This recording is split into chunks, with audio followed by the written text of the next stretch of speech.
मैं ये चाह रही थी कि हमारी गुफ्तगू के दरमियान जो एक हम पे संजीदगी तारी हो जाती है ना, नॉट नेसेसरी कि हम लाफ्टर करें, बट वो मज़ा का उनसा नज़र नहीं आ रहा। ठीक है, उसका थोड़ा सा कोई तफरी, कोई चुटकुला बीच में, कोई जुमला पकड़ लिया, इट्स गुड। अच्छा जी, आदाब। हमारी साथी सादिया बलोच अभी ये कह रही थी कि भाई हम जब बात कर रहे होते हैं तो कोई मजाक का आंसर उसके अंदर नहीं होता, हम बड़े संजीदा हो जाते हैं। तो अभी तक जिन मौजूआत पे हमने बात की है वो तकरीबन संजीदा ही हैं, लेकिन आज का मौजू शायद इतना संजीदा ना हो, है भाई। ऐसा आज ही हम है। ये बात करने की कोशिश कर रहे हैं कि इमरान खान ने, जो कि हमें नज़र आता था, उनकी एक छवि बनी हुई थी, सही या गलत, कि वो प्ले बॉय हैं या प्ले बॉय लुक हैं, टाइप हैं, और वेस्ट में वो रहे हैं, और वेस्टर्न सिविलाइजेशन को वो बाज़ औक़ात पजीराई भी उनकी तरफ से मिलती है। वो बताते हैं कि जी वहाँ देखें जमहूरियत कितनी है, वहाँ देखें इंसाफ कितना है, वहाँ देखें जो सोशल सिस्टम है वो कितना अच्छा है। ये हमें सुनने को मिलता रहा। लेकिन फिर रियासत मदीना की बात भी साथ साथ चल रही थी, और वो मजहबी टच या इस्लामी टच भी जो उनके एक साथी ने उनके कान में फूंका था।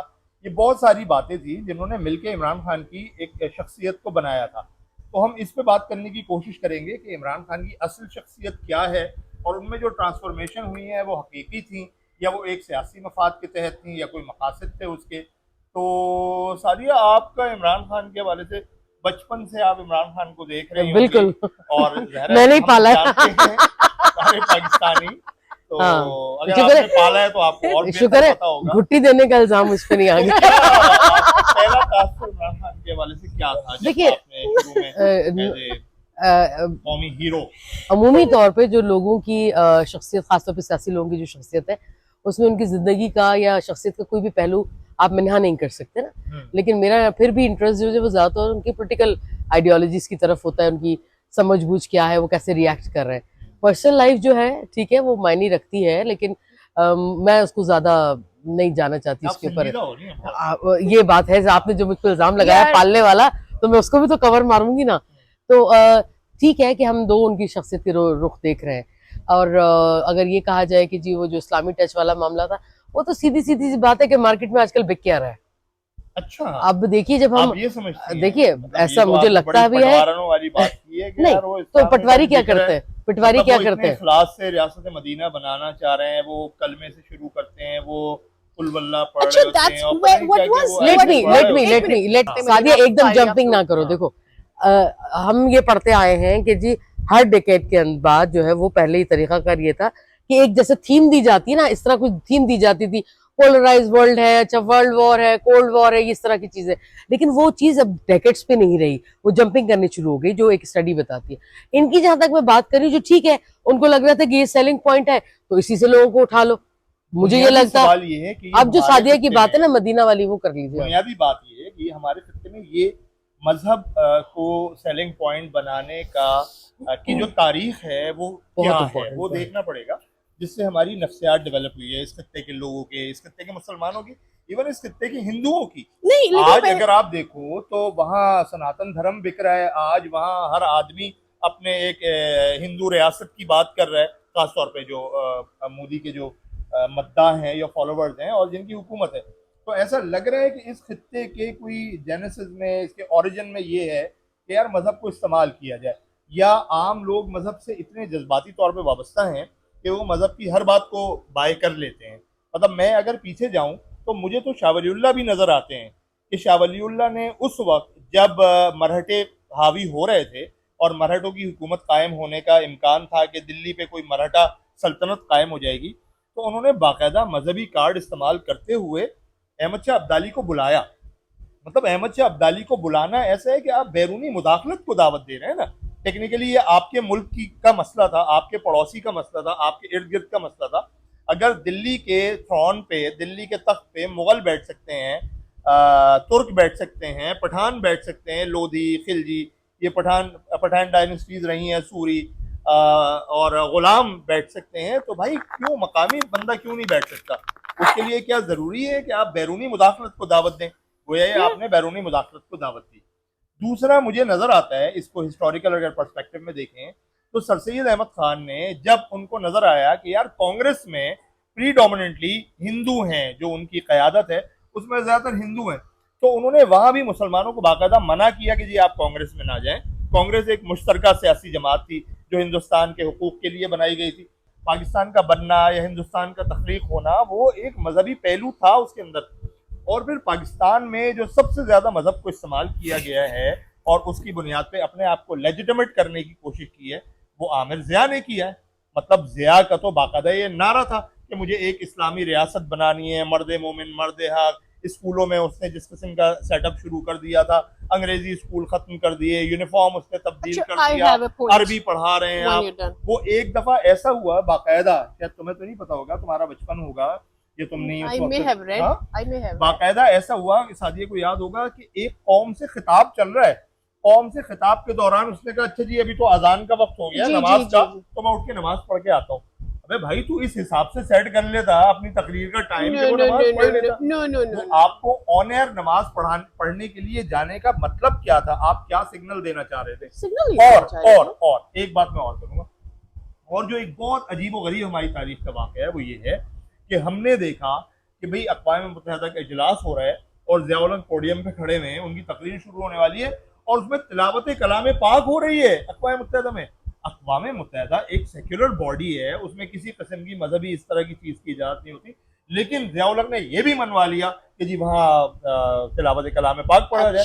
और अगले दिन अखबारों में, मुझे याद है मैं छोटा था, पूरी बैनर लीड लगी हुई है 8 कालमी कि भाई अक़वाम मुत्तहिदा की तारीख में पहली दफा वहां तिलावत कलाम पाक हुई है और ये ज़िया-उल हक का कारनामा है वगैरह वगैरह।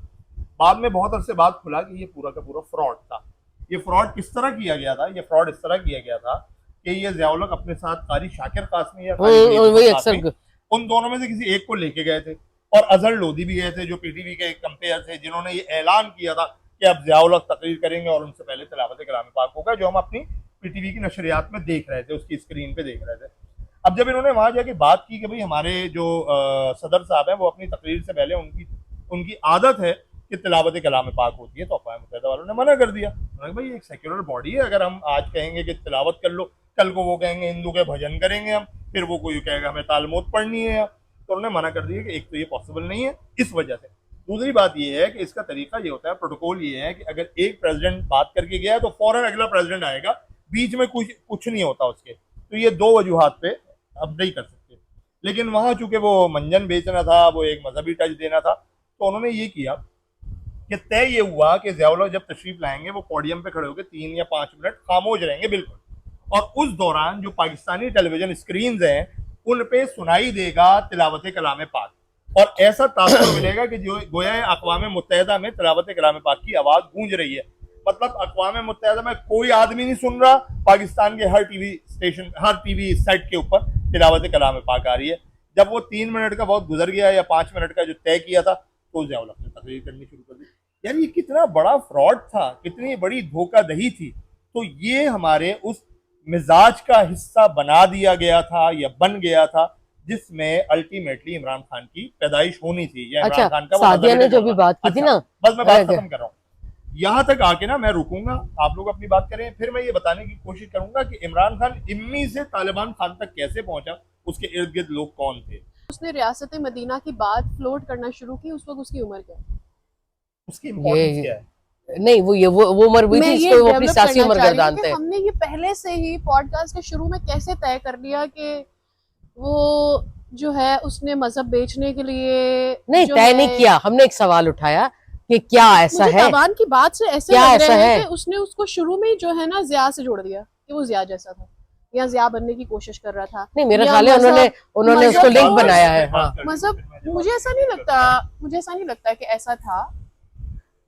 दूसरा ये मुझे ऐसा लगता है कि इमरान खान की अपनी पर्सनालिटी जो है उसने इवॉल्व किया है। हाँ ठीक है, मजहबी टच को इस्तेमाल करते ना, या वो वाला जो एलिमेंट है उसको इस्तेमाल भी हुआ होगा politically, I am not denying it कि वो कम्प्लीटली नहीं है, बट मैं ये नहीं कह रही कि एक प्ले बॉय था और ऑल ऑफ अ सडन उसे ये ख्याल आया कि जी उसने सियासतदान बनना है, और उसके जहन में ये बात है कि ठीक है जी अब तो मैं सियासतदान बनना चाहता हूँ, तो अब ये चूंकि मैं पाकिस्तान का सियासतदान और वजीर आजम बनना चाहता हूँ तो मुझे मजहब अपने ऊपर एक लबादा पहनना ही पड़ेगा।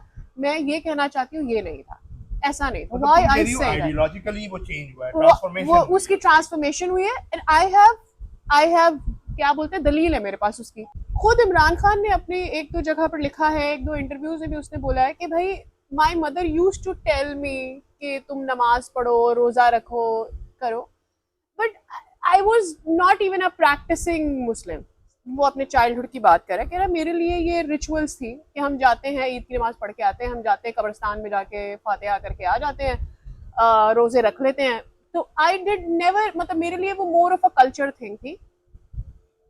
उसने अपनी एक किताब में जिक्र किया है, मैं बताना चाह रही हूँ कि ये कहाँ से उसके दिमाग में तारी हो। उसकी जो किताब है ना पाकिस्तान अ पर्सनल हिस्ट्री, उसमें वो कहता है भाई मैं कोई 14 साल का था तो एक पीर हमारे घर आई, तो वो उनके घर पे आती है और घर में जैसे एक माहौल होता है, अगर किसी बड़े ने आना हो या किसी मौजज़ ने आना हो तो वो होता है। वो बैठी होती है उसकी वालदा के साथ और वो ऐसे पीछे मुड़ के देखते हैं शायद, और वो इसको देखती हैं और इमरान खान की तरफ देख के वो बोलती है इसने अपना कुरान खत्म नहीं किया हुआ। तो इमरान कहता है मैं बहुत ज्यादा शॉक हो गया, क्योंकि ये ना मेरी माँ को पता था, ना मेरे बाप को पता था, ना मेरी बहन अलीमा को पता था, ये सिर्फ मुझे पता था और मेरे टीचर को पता था। ठीक है, और वो ये कहता है कि मेरे तो रंग उड़ गए, और मेरी माँ जितना अनकंफर्टेबल मुझे नजर आई उस वक्त, कहते हैं लेकिन अगले ही टाइम पीर ने ये बोला, अगले ही मौके में पीर ने ये बोला कि बट फिक्र नहीं करो, ये तुम्हारा नाम बहुत बड़ा करेगा, he is a good guy. मतलब पीरनी साहबा ने पहले चुगली कर दी उसकी ना, सही, कि अम्मी अब्बा के साथ। मैं तुम्हें नैरेटिव नहीं बदलने दूंगी, मैं वहां पे लाऊंगी जहां पर इमरान खान की बात हो रही है। सही है, अब ये हुई तो मुझे ऐसा लगता है, बहुत सुनी है। अच्छा ना, ठीक है। तो इमरान खान कहता है कि जब उसने ये बोला कि ये अच्छा होगा, he won't be a bad person, तो कह रही मैंने आई लिटरली सॉ, मेरी अम्मा ने गहरा सांस लिया हुआ है, उसे लगा कि अच्छा चल ठीक है। वहां से मुझे लगता है सच है या झूठ है जो तुम कह रहे हो, बट मुझे ऐसा लगता है वहां से उसके दिमाग में ना एक सॉर्ट ऑफ एक्सेप्टेंस आ गई कि यार ये वो लोग हैं, ये जो पीर वगैरह होते हैं, ये वो लोग होते हैं जिनके पास विजडम होता है, या जो शायद खुदा से डायरेक्ट, क्योंकि हम जाएंगे अभी आगे पीर वाले मामलात पे, तो मैं अभी से ये बता दूं, हमारी तारीख में हर बड़े आदमी के बचपन में किसी पीर ने कहा होता है बेटा तू बड़ा होकर बहुत बड़ा आदमी बनेगा। और देखिए मजहबी से मुराद क्या है, हमारे यहाँ मजहबी होना ये कि जितना आपने शो ऑफ किया है, कुछ लोग हैं वो अपनी हैयत में या अपनी जो इमेज सामने आ रहा होता है उसमें बड़े मजहबी लग रहे होते हैं। तो इसीलिए मैं बार बार कह रही हूँ कि यार एक आदमी को मैं इस हवाले से ज्यादा नहीं जानती, उसके बारे में जो पढ़ा है तो वो दो तरह का, एक वो जो लोगों ने लिखा और एक वो जो उसने खुद लिखा, तो वो भी बहुत बड़ा क्वेश्चनेबल मार्क रहेगा उस वक्त तक, क्योंकि हमें पर्सनालिटी कई जगह वो डामाडोल होती हुई नजर आ रही है। तो इसमें कोई बुराई भी नहीं है कि अगर कोई मजहबी तौर पर सोचता है, कोई बुरी बात नहीं है, लेकिन वो इम्पैक्ट क्या डेवलप करा। मुझे ये लगता है कि जो केपीके के तनाजुर में स्पेस बनाई गई कि यहाँ से इसको पावर दी जाएगी, और इस वक्त केपीके के अंदर जो हावी अंसर है वो मजहबी अनासिर का है, और इसीलिए उसको ये वाले टच देने की कोशिश की। ये मेरा पॉइंट है। अच्छा, देखिए मेरे लिए ये पहलू इससे एक में सिर्फ एक सेकंड, अच्छा अगर अब वहां देखें तो वहां पे सादिया एक मिनट, मैं ये कह रही हूँ कि और जो केपीके के अंदर जो हावी अंसर है वो उस वाले ग्रुप का है जो मजारों को और चीजों को नहीं मानता, लेकिन हम पैरेलल देख रहे हैं कि बुशरा बीबी की एंट्रेंस वो अगर ऐसी किसी कम्युनिटी की होती नहीं, उसका यार मैं ये कह रही हूँ ताबान है, मेरी बात तो सुन लो ना, नहीं आप अपनी बात बाद में कीजिएगा। मेरा कहने का मतलब है अगर वो मजहबी था या नहीं था, इस क्वेश्चन मार्क को मैं यही छोड़ के आ रही हूँ, केपीके के तनाजुर में आता है, लेकिन हम देखते हैं वो पैरेलल इस तरफ जा रहा है। तो ये चीजें क्या शो कर रही हैं कि आप यूं जा रहे हैं, यूं जा रहे हैं, यूं जा रहे हैं, तो वो जो रास्ता नजर नहीं आ रहा कि या तो एक दफा जाके, जैसे जमामा वाले मामले में ठीक है उसका एक लाइन था, वो वहां तक पहुंचा, वहां से बैक किया, फिर ये वाले, लेकिन पैरेलल दो चीजों को लेके चलना कि सियासी और जो अपनी हैसियत है सियासत के अंदर, वो उस तबका फिक्र के साथ आप बना रहे हैं जो कि मजारों को मानता नहीं है, लेकिन पर्सनल लाइफ के साथ जो इन्फ्लुएंस करने की चीज, ये मैं कह रही हूँ जो तजादात है ना, ये मेरे लिए बहुत इंपॉर्टेंट है। ये हम इस पे बात क्यों कर रहे हैं, ये हमारी सोसाइटी के लिए इसकी इम्पोर्टेंस क्या है, इस सारे पहलू की वो इम्पोर्टेंस ये है कि हमारी सोसाइटी वक्त के साथ साथ ओवर रिलीजियसाइज हुई है, वो पोलराइजेशन उसके अंदर बढ़ी है। 4 दिन पहले की बात है कि जी फैसलाबाद में किसी कादियानी खातून के दफन पे, तदफीन पे झगड़ा हुआ और आपने कई घर जला दिए उनके। मिर्जा अली अहमद इंजीनियर या जो भी है, मोहम्मद अली इंजीनियर, उसको आपने किसी एक ऐसी बात पे बंद किया हुआ है, शिद्दत पसंदी की इंतहा, कि जो बात उसकी नहीं थी किसी और को उसने कोट किया था। तो हमारी पूरी सोसाइटी जो ओवर रिलीजियसाइज हुई है, जो या वो जो कन्वेंशनल हमारा मजहबी बयानिया है, उसकी बुनियाद पे हम इतने ज्यादा पोलराइज हो गए कि हमारे यहाँ बर्दाश्त रही नहीं है, हम अदम बर्दाश्त का शिकार हो गए।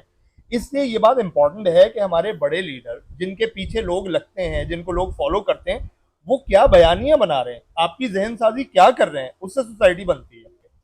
अच्छा, मैं जो इमरान खान को जब मैं देखता हूँ और इमरान खान की सियासत को देखता हूँ, 2-3 वाकयात हैं जो मेरे जाती इल्म में हैं। एक तो ये है, मैं शुरू करूंगा एक टीवी चैनल से जिसका नाम समा है, जिसमें मैं काम कर चुका हूँ। जब हमने वहाँ काम शुरू किया तो हमें बताया गया था कि यार 2 लोगों को हमने अपनी स्क्रीन पे नहीं दिखाना, ठीक है, 2 लोगों को स्क्रीन पे नहीं दिखाना, उनमें से एक हमीद गुल है और एक इमरान खान है। बाद में इमरान खान को बहुत दिखाते थे और इस हद तक दिखाते थे कि ब्रेक भी नहीं लेते थे। Tell me the year. हाँ? Tell me the year. यार मुझे सच्ची बात है कि याद नहीं रहते। ये इब्तदाई जमाना था जब इसने मियांवाली से एक ही सीट जीती थी उस वक्त इमरान खान ने ना, ये वही जमाना था, तुम चेक कर लेना, नीचे डाल देंगे। 2013. हमीद गुल और इमरान खान का ऐसा क्या कनेक्शन था कि आप मना कर रहे हैं कि समा पे नहीं दिखाएंगे। अच्छा, समा में एक चीज और होती थी, हम ड्रोन अटैक का लफ्ज इस्तेमाल नहीं करते थे, ड्रोन अच्छा। अटैक नहीं कहते थे, हम उसको मिसाइल अटैक कहते थे। मतलब वो ऐसा लगता था, मेरे इब्तदाई दिन थे, लेकिन ऐसा लगता था कि अमेरिका के खिलाफ हमने नहीं जाना, अगर कोई अमेरिका के खिलाफ बात भी कर रहा है तो उसकी तरफ हमने नहीं जाना, उसको हमने दिखाना नहीं है, हमने ड्रोन अटैक नहीं कहना, हमने मिसाइल अटैक कहना। हमीद गुल का और इमरान खान का कनेक्शन क्या है, हमीद गुल का और डॉक्टर रफीक अख्तर का कनेक्शन क्या है, हमीद गुल का और डॉक्टर फारूक का कनेक्शन क्या है, मुफ्ती सईद कैसे इन हुआ, ये सारा वो मजहबी तबका है जो एक देवबंदी मकतबा फिक्र का इनके रुझान वाले हैं और जो अफगान जिहाद और तालिबान उनके वो करीब रहे। ये एक ऐसी यहाँ हुकूमत लाना चाहते थे, ये एक ऐसा सिस्टम बनाना चाहते थे जो इस्लाम के देवबंदी मकतबा फिक्र को हावी कर दे, या वो जो तालिबान का नुक्ता नज़र है, जो पैन इस्लामिज्म का नुक्ता नज़र है, या इस्लाम को फैलाने का नुक्ता नज़र है। बेसिकली इनका आइडिया ये था। डॉक्टर फारूक साहब पेशावर में होते थे, वैसे वो गांधी के शागिर्द रहे, लेकिन वो अच्छा बड़ा स्कॉलर था और कहते ये हैं कि डॉक्टर फारूक ने ही जो दस्तूर है पीटीआई का वो तश्कील दिया था। तो ये सारे वो लोग थे जो एक खास अंदाज से सोच रहे थे, और ऐसी चीजें हमारे यहाँ माजी में भी होती रही हैं, माजी में भी इस तरह की कोशिश की जाती रही है कि कोई अमीरुल मोमिनीन हो जाए और एक मजहबी हुकूमत कायम कर दी जाए पाकिस्तान में, जैसे वो ज़हीरुल इस्लाम एक ISI का बंदा था, उन लोगों ने भी ये कोशिश की थी। तो इमरान खान के इर्द गिर्द वो लोग थे जो इस तरह की सोच के हामिल थे। क्या इमरान खान ने उनके असरात लिए थे? क्या उन्होंने इमरान खान को इस्तेमाल किया, या इमरान खान को ये समझ में आ गया था कि यार अगर मैं इस तरह से मजहबी बयानियां बनाता हूँ तो मैं लोगों को अपने करीब करने के यानी आसान हो जाएगा मुझे, और उसके जो सियासी अज़ाइम थे वो मैं पूरे कर पाऊंगा। तो ये हमें नज़रअंदाज हम नहीं कर सकते कि इमरान खान के इर्द गिर्द कौन था। डॉक्टर रफीक अख्तर साहब अंग्रेजी के एक प्रोफेसर हैं, लेकिन अब वो तसव्वुफ के ऊपर बात करते हैं। हारून रशीद ने इमरान खान की उनसे मुलाकात कराई थी। तो ये पैरेलल नुक्ता नज़र चल रहा है इमरान खान के साथ। एक तो डॉक्टर रफीक अख्तर का भी चल रहा है, फिर वहाँ हमीद गुल भी इनके साथ है, डॉक्टर फारूक भी साथ है, मुफ्ती सईद साहब भी साथ है। मुफ्ती सईद वो हैं जिन्होंने इमरान खान के दोनों निकाह पढ़ाए, मतलब रिहाम का भी निकाह उन्होंने पढ़ा है और फिर ये जो बुशरा बीबी का निकाह भी उन्होंने पढ़ा है। मुफ्ती सईद हार्ड कोर देवबंदी आलिम है, मतलब बहुत हार्ड कोर है वो। अब शायद थोड़ा सा उनके अंदर कुछ आजी तब्दीली आ गई है, लेकिन वो हार्ड कोर है। वो लोग जो पावरफुल हैं, वो लोग जिनके पिंडी से ताल्लुकात हैं, डॉक्टर रफीक अख्तर भी उनकी मिसाल में से एक मिसाल है। तो ये सारे लोग थे जो एक ऐसा बयानिया डेवलप कर रहे थे जो इमरान खान के आने की वजह बनता। तो हम सिर्फ सादगी से ये नहीं कह सकते कि इमरान खान की एक बड़ी ट्रांसफॉर्मेशन हुई है या इमरान खान ने बड़ी दयानतदारी से इस चीज को इस्तेमाल किया। वो एक पॉलिटिकल पर्सपेक्टिव बन रहा था, और फिर इमरान खान का उस तर्ज फिक्र से यहाँ पे पहुंच जाना कि भाई वो बुशरा बीबी के साथ पाकपतन पे जाके सजदे भी कर रहा है, तो ये आपको क्या बता रहा है? ये दो ही बातें बता रहे हैं। या तो उसकी फिक्र में कोई तवाजुन नहीं था, उसकी फिक्र में कोई गहराई नहीं थी, वो ये तय नहीं कर पा रहा था कि इस्लाम का कौन सा वर्जन ठीक है। मतलब पाकपतन पे जाके सजदे करना वो एक 180 डिग्री का यू टर्न है, जो आप देवबंदी मकतबा फिक्र से या देवबंदी सोच से आप इस तरफ आ रहे हैं।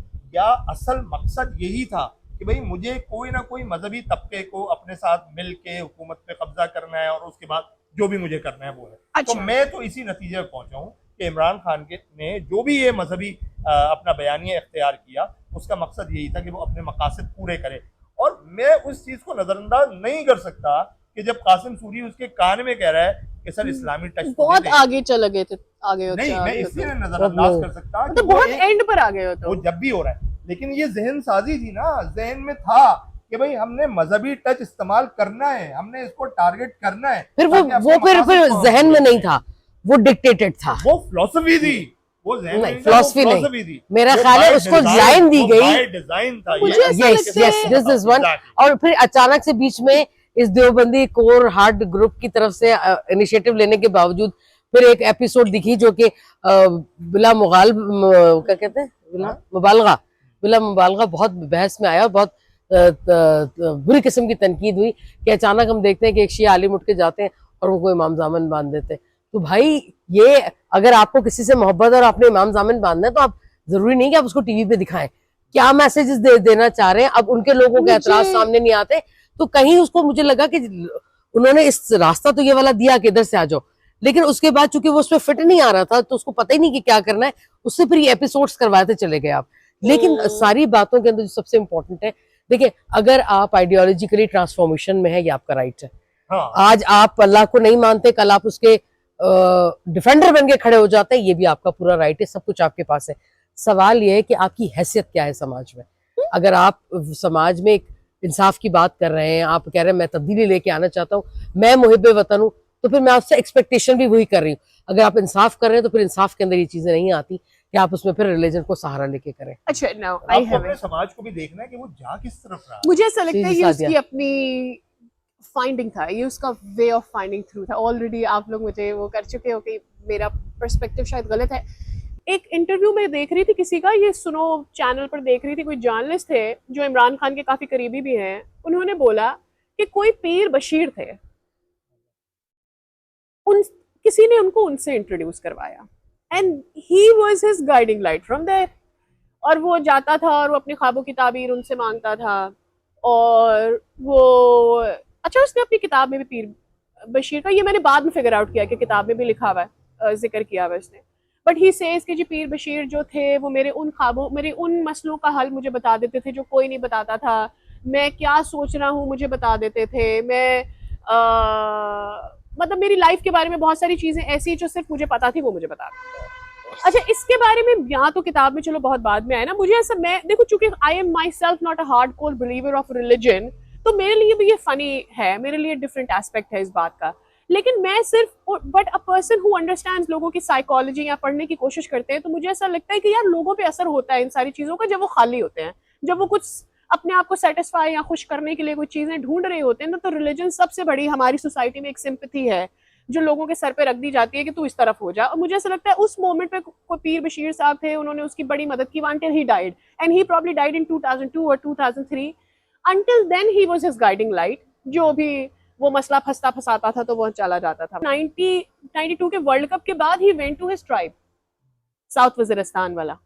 मुझे ऐसा लगता है, जो मैं बार बार ये बात कर रही हूँ कि उसकी रिलीजियस ट्रांसफॉर्मेशन हुई है, मुझे ऐसा लगता है a person who was let's say a play boy, सही है, वो प्ले बॉय था और वो रिलीजन का कोई अपने लिए एक्सेप्टेबल पार्ट ढूंढने जा रहा था, सही है, बिकॉज ये इम्पोर्टेंट बात है। थैंक यू, ये important थैंक यू। बात है। हाँ, मुझे ऐसा लगता है कि वो कोई एक्सेप्टेबल पार्ट ढूंढने जा रहा था और उसको लगता था कि यार एक लिबरल साइड ऑफ इस्लाम भी है जो मैं अडैप्ट कर सकता, सही है।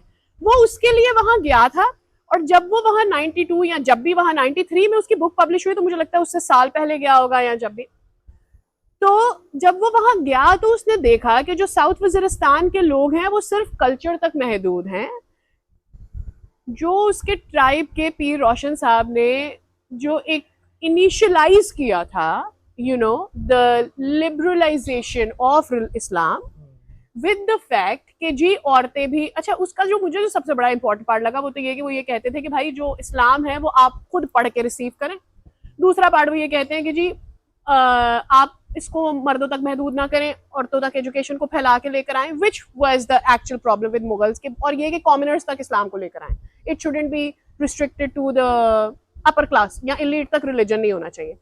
तो मुझे ऐसा लगता है ये सोच लेकर इमरान खान वहां गया था, लेकिन जब वहां जाकर इसने साउथ वजीरिस्तान के उस ट्राइब के लोगों को देखा कि यार वो बहुत स्टेगनेंट हो गए हैं, ये वहां से मायूस होकर वापस आ सादिया गए। ने जिससे मैं बेसिकली मुझे लग रहा था कि ये बहुत उधर जा रही बात, लेकिन जो उन्होंने तमीद बांधी जरा वो किसी स्टडी बेस पे बांधी है ना, तो हमें फिर उस एस्पेक्ट में देखने की जरूरत है। कि मेरा सवाल फिर उस पूरी गुफ्तगू में जो तुम लोगों से भी मुझे चाहिए वो यही चाहिए कि भाई एक आदमी ने जब इतने सारे एक्सपीरियंस किए होते हैं ना, तो वो एक हार्ड लाइनर नहीं बनता।